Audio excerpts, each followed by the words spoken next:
We have built a world that prizes one specific mode of existence above all others. It favors expansion, problem-solving, and efficiency at all costs. In this environment, any deviation from forward motion feels like a malfunction. We treat exhaustion as a failure of discipline, vulnerability as a liability, and quiet rest as wasted time. The psychiatrist Carl Jung called this discarded material the shadow. It is the repository for parts of ourselves we exile to maintain acceptable facades. This shadow holds more than malice. It catches the messy emotions, the wild spontaneity, and the quiet fragility that we are shamed into hiding because they refuse to be productive. Pushing these traits out of our conscious mind does not delete them. It forces them underground, where they accumulate as unstable pressure beneath the surface of our daily lives. Human psychology follows a predictable path. The qualities we violently repress inevitably find a way to express themselves. Individually, this creates a quiet war.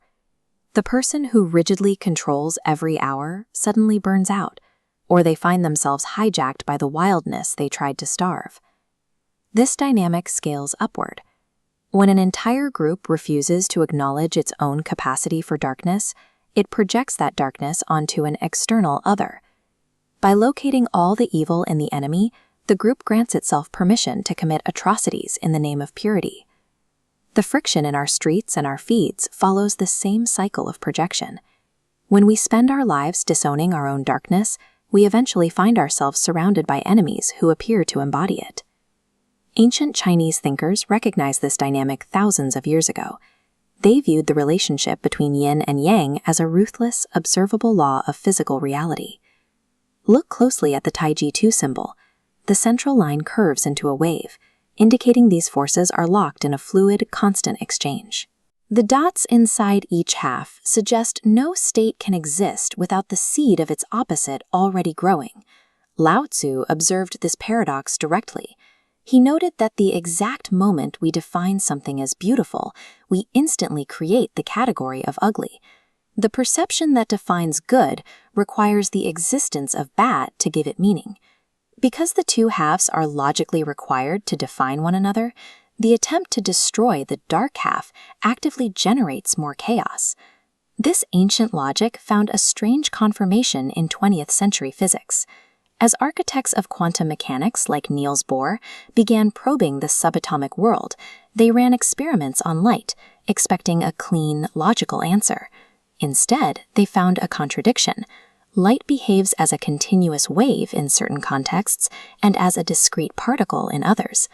Bohr formalized this into the principle of complementarity. When you precisely observe one quality in a quantum system, you mathematically obscure its opposite complement. Bohr understood the implications. When he was knighted and asked to design a coat of arms, he chose the Taiji 2 as his central crest, acknowledging that opposites are complements.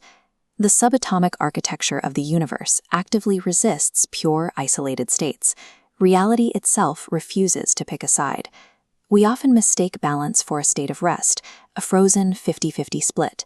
In practice, true balance is not a state of rest. It is a high-stakes, jittery process of constant micro-adjustment. In ecological systems, populations of predator and prey rise and fall in an endless, out-of-phase wave. This oscillating tension is exactly what keeps the whole ecosystem alive.